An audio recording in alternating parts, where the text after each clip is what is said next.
So have you been doing interviews all day, I guess, hey? Yeah, it's a pretty long day, but Yeah, you're the last actually. But I'm the last. but I'm still fresh, so don't worry.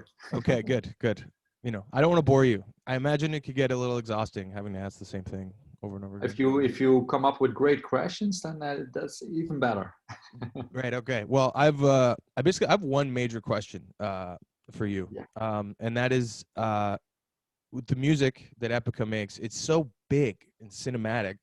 I can't yeah. even wrap my head around how you could even settle on like a theme, let alone get these massive arrangements together. So I'm just curious about like, because how long the band's been together for 20 years now? Is that right? Almost 20 years, yes. Almost 20 years. Yeah. So how have you learned to compose this kind of music, and how has that changed over the years? Because yeah, I can't even fathom it.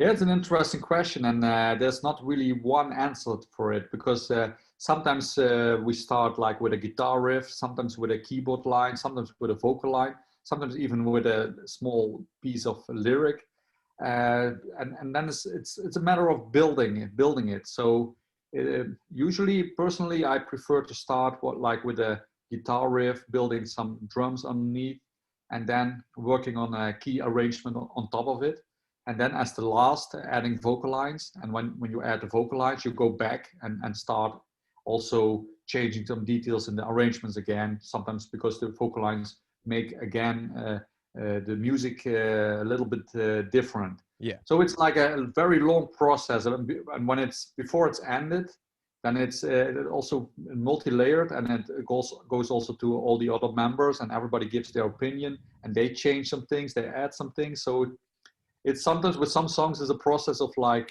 3 months or 4 months before it's finished. Yeah. It sounds like it takes a lot of discipline. Yeah, Yeah.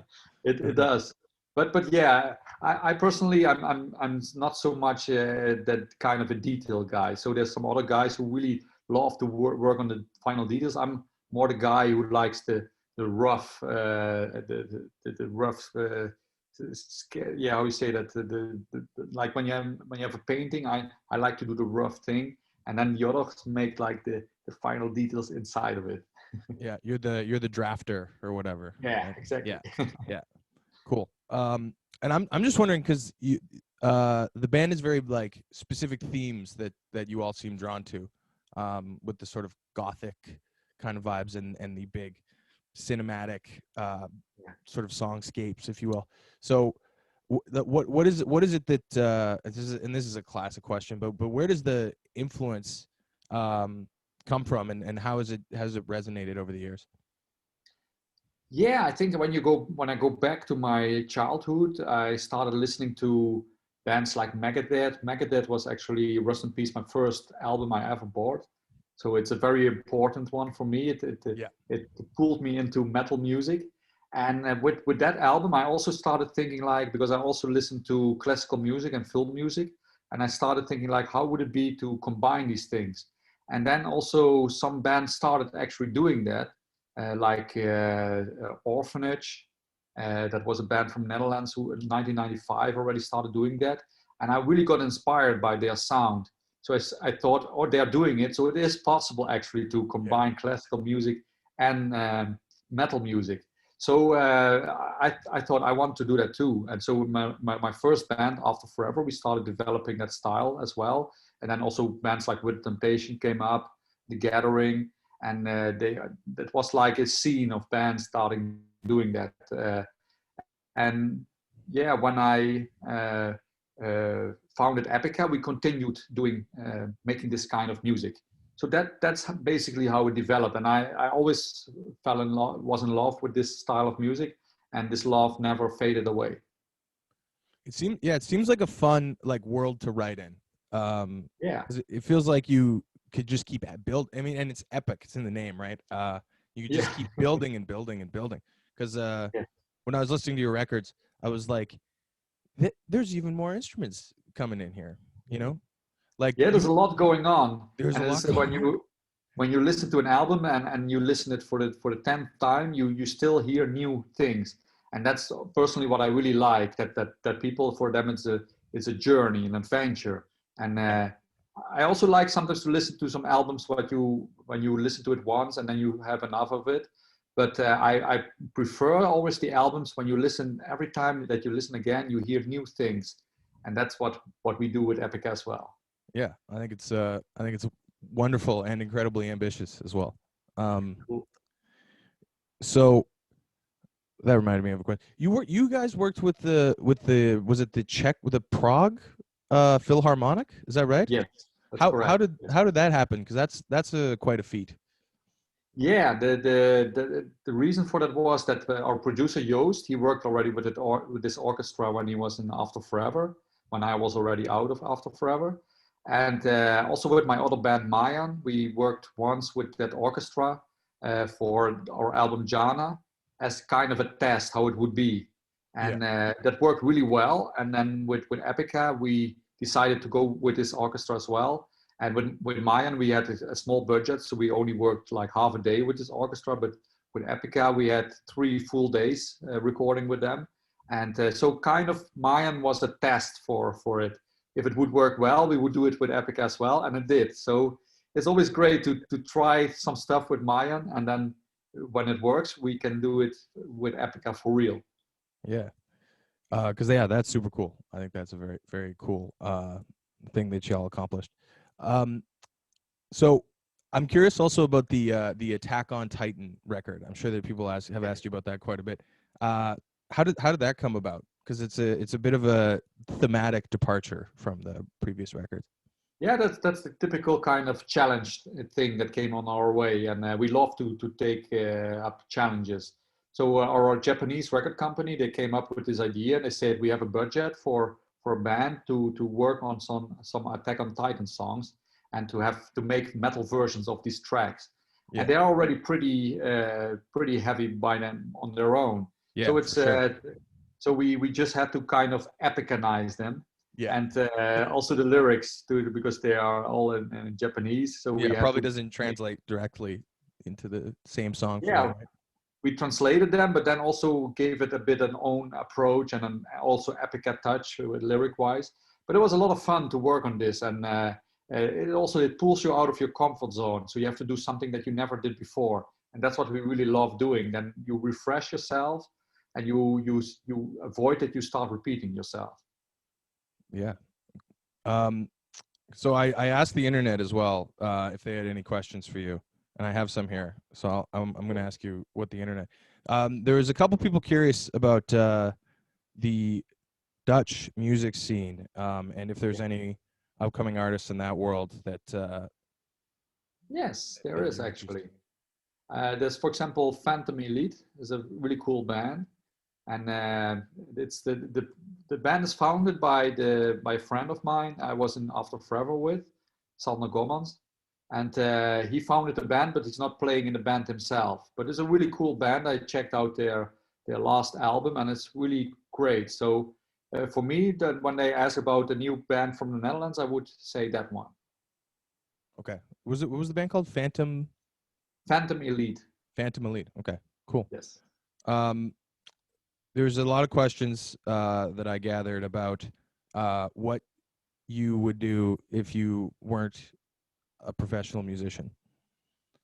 Oh, there's many things that I could have been doing. For example, I studied psychology. I'm a Psychology, yeah, graduated that's right. psychologist, so I could have been working in that field.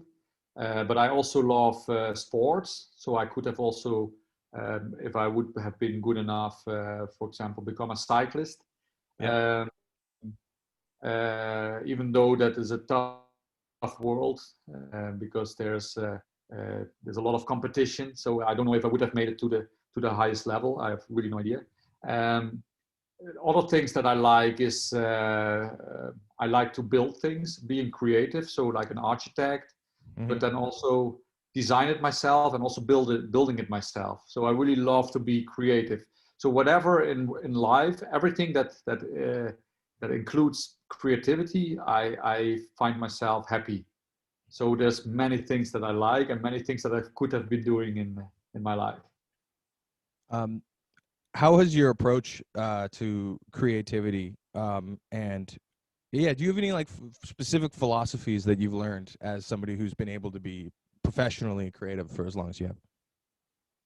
Yeah, because sometimes people ask, where does inspiration come from?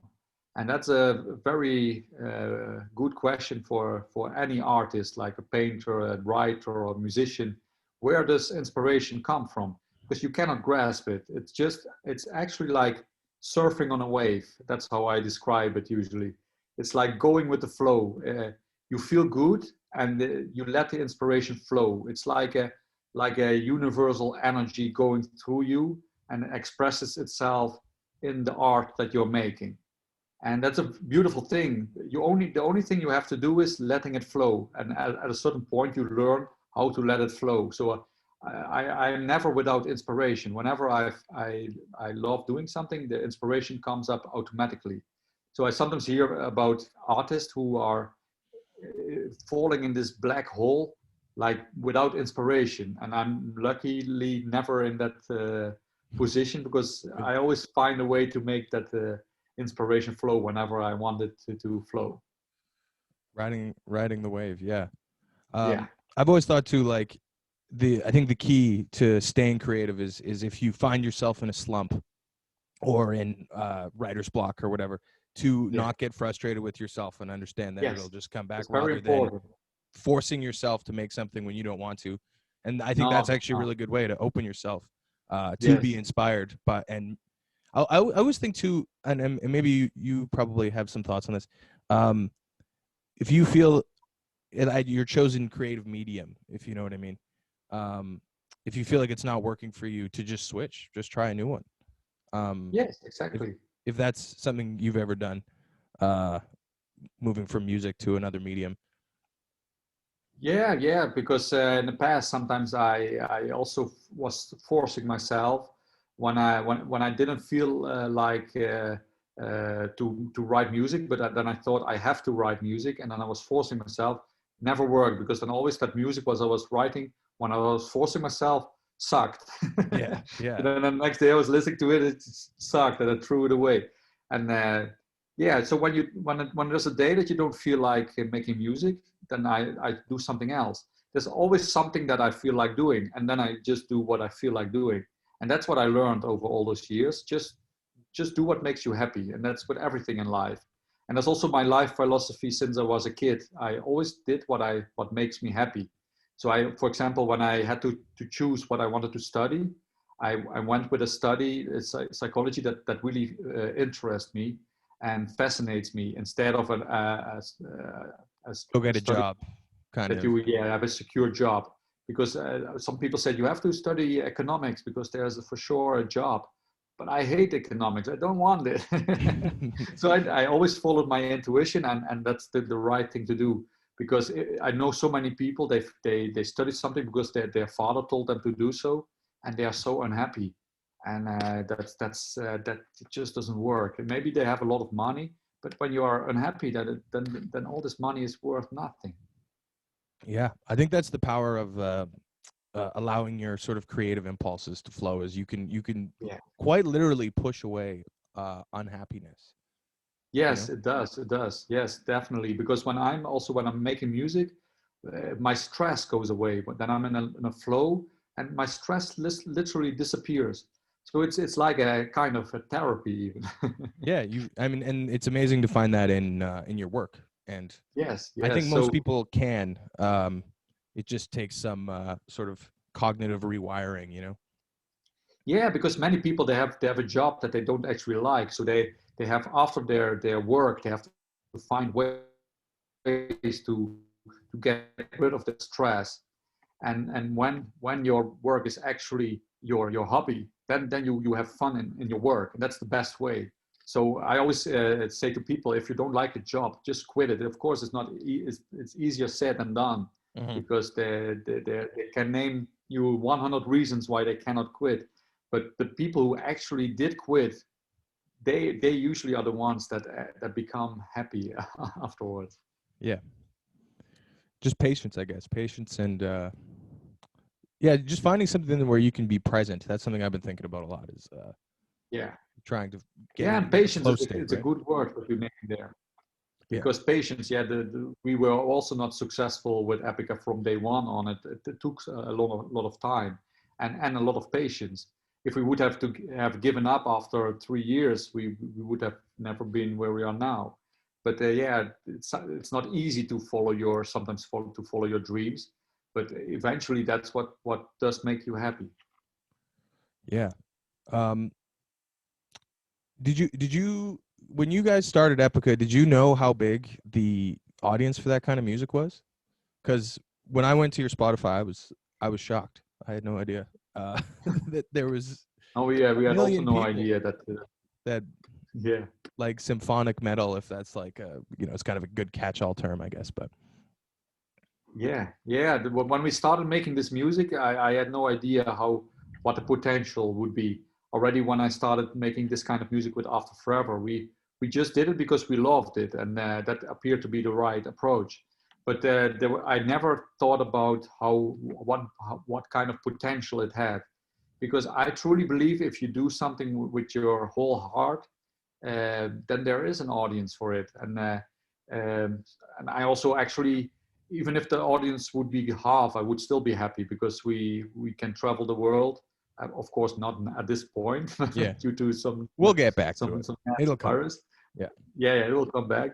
But yeah, we could do whatever we wanted. All our dreams came true, and that's because we followed our true dreams.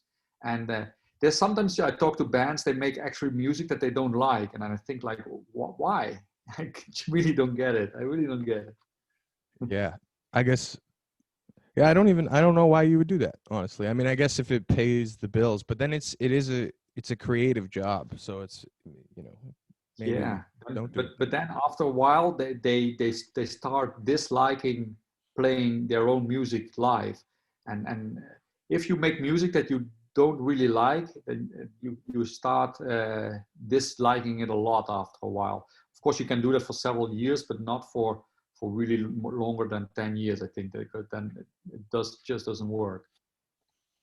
Yeah, and brings up something I've asked most artists I've talked to so far, and it's just the consciousness of audience in the creative process. And you spoke on that a little bit, but I'm curious if you have more thoughts on that. How I suppose you inevitably develop a relationship with the audience, Yeah. while you're creating, especially after 2, 3, 4, 5 records. Yeah. And how do you process that without sort of getting lost in egotistical obsession with immediate feedback and such? Yeah, that's a good question, and I try to keep the balance with that. So I read reactions about what people think, but if there are some people that also that when they don't like something, then and they have a good reason for that, I keep it in the back of my mind. But That's there's good. also people that just try out there to try to hurt you, and I learned over the years to just put that aside, and that it doesn't touch me anymore. So I keep the balance with that. So I'm curious what people think, and I'm happy when people are loving it. But I'm also, it doesn't touch me if people hate it, for example. So I'm not affected by it too much, and that's I think the best way to keep on going, because first of all the music has also to make us happy ourselves. So when we are happy with it, I found out that usually the vast majority of the fans is going to be happy as well. Happy to, yeah. Yeah. I think that's the only way to do it. I think that's really the only way to do it, especially over time. Yeah, I think Yeah. so, because if you listen to what certain people say, and you go in a certain direction just because other